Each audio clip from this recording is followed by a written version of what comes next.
Ladies and gentlemen, I am most touched and flattered to have been asked to speak to you at this Remaking Cities Congress. I can only apologise for being unable to join you in person, and I do hope you will forgive this somewhat disembodied appearance. Needless to say, I wish you a most productive few days addressing the critical question of how we can live together harmoniously and in more beautiful surroundings in cities in the 21st century. It is extraordinary to think that it is 25 years ago that I had the privilege of acting as co-chairman of the first Congress here in Pittsburgh, along with David Lewis, who has been such an influential and positive force on both sides of the Atlantic. I think we all owe a debt of gratitude to Carnegie Mellon University's Remaking Cities Institute and the American Institute of Architects for having the excellent idea to reconvene this Congress. Now, I must say I've been quite overwhelmed by the decision of the American Institute of Architects to recognize my own very small contribution to the field of sustainable urbanism with a president's citation. I have to say I'm rather more used to receiving brickbats than bouquets from the architectural establishment, and so it is somewhat reassuring to see that on issues of city building, community engagement and sustainability, we are coming together. I know, of course, that the Institute has been a leader in all of these areas, which makes this citation even more special. Now, ladies and gentlemen, it was over 25 years ago that I set about establishing my foundation for building community. You can perhaps imagine how difficult and dangerous a task it was, but I believed then, as I do now, that the nature of the built environment significantly determines our quality of life. And I therefore wanted to create an organization which demonstrates what it means to build harmoniously and in an environmentally friendly manner. The first chance to put these principles into practice came with Poundbury, an extension to the town of Dorchester, master planned by Leon Cryer together with my Duchy of Cornwall. Inevitably, at the time, not everyone warmed to the principles of timeless sustainable design. Frankly, I was amazed at the extraordinarily vitriolic reactions, particularly as there had been extensive community consultation which achieved substantial local support for a groundbreaking master plan. Yet, having celebrated the 20th anniversary of building works in Poundbury this May, I could report that strategies once considered hopelessly idealistic and not part of the real world by volume house builders are now adding social, environmental, and commercial value. My own interpretation of the neighborhood formula is simple: a network of legible, interconnected streets which accommodate the car while putting the pedestrian at the center of the design process. The principle of encompassing work, leisure, shopping, and living within walkable distances, and the pepper potting of affordable housing amongst those on the open market, all the while attempting to restore a sense of harmony, human scale, proportion, and above all, beauty into our everyday lives. All these principles have been used at Poundbury, and all with success. Another project where my foundation has been engaged for a long time is in Swansea Bay in Wales, where we were asked by the local government and BP to help with the whole process of regeneration after the closure of an oil refinery at Llandarcy. Now, as I'm sure you know, most usually these heavily contaminated former industrial sites are cleared, capped and planted with grass, but are not often put back into productive economic or residential use.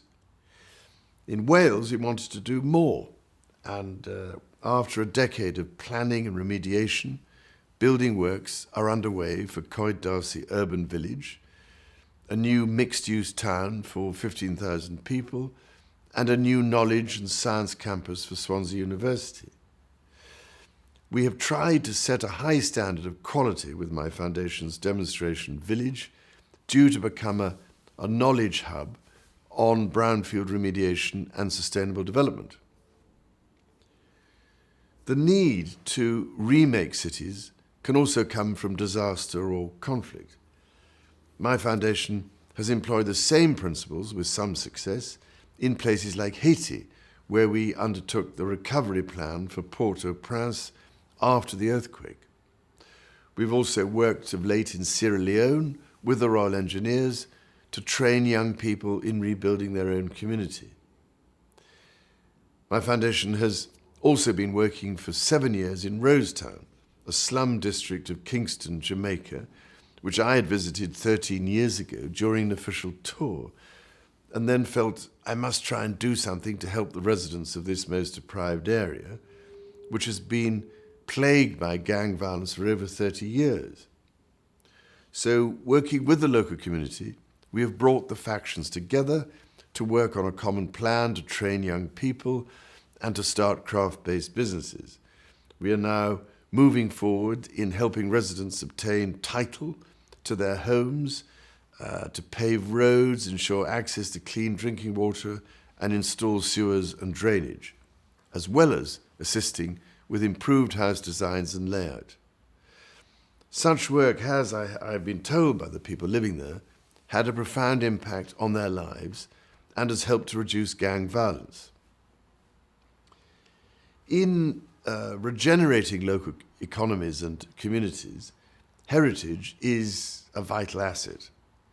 6 years ago, along with a consortium of charities, I acquired Dumfries House, a unique 18th century house in East Ayrshire, situated in a particularly deprived area of southwest Scotland.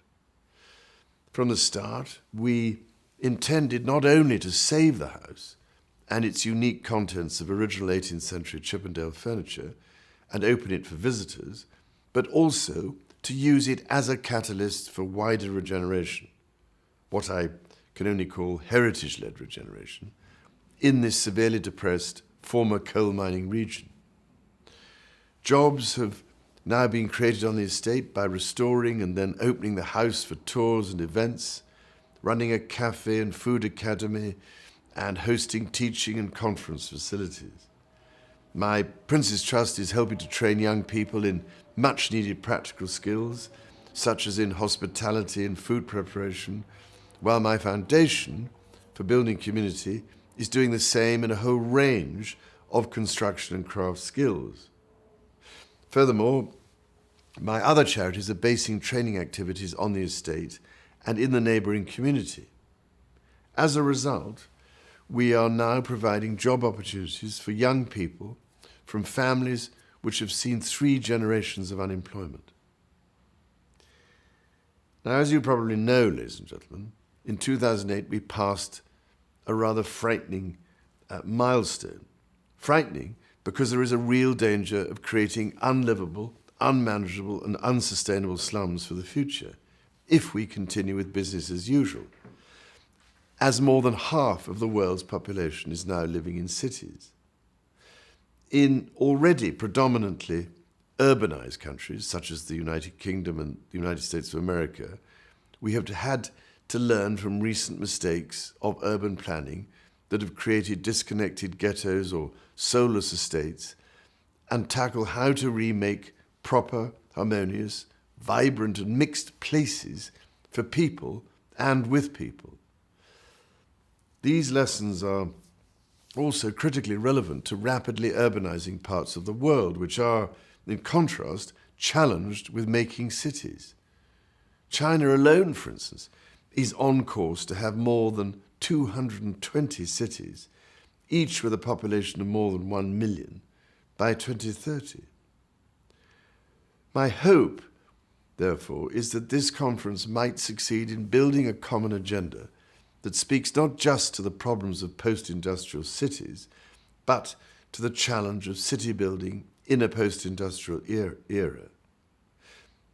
To do this, there is an urgent need to rediscover those enduring principles of urban design and planning that have stood the test of time and, incidentally, produce added value.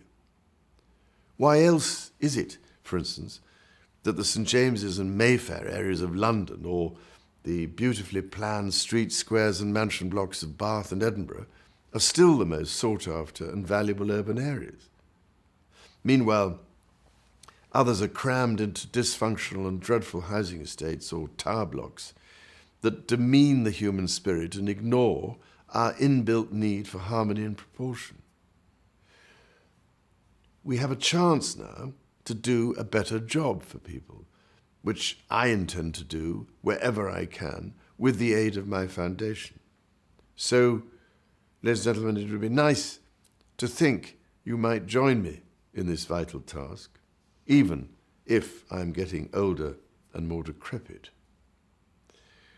Well, I've been fortunate enough to become a grandfather this year, and this happy event has only reinforced my determination to do all that I can to avoid handing our generation's problems onto our grandchildren. The issues you will discuss over the next few days are of crucial concern to future generations. So let's not fail them.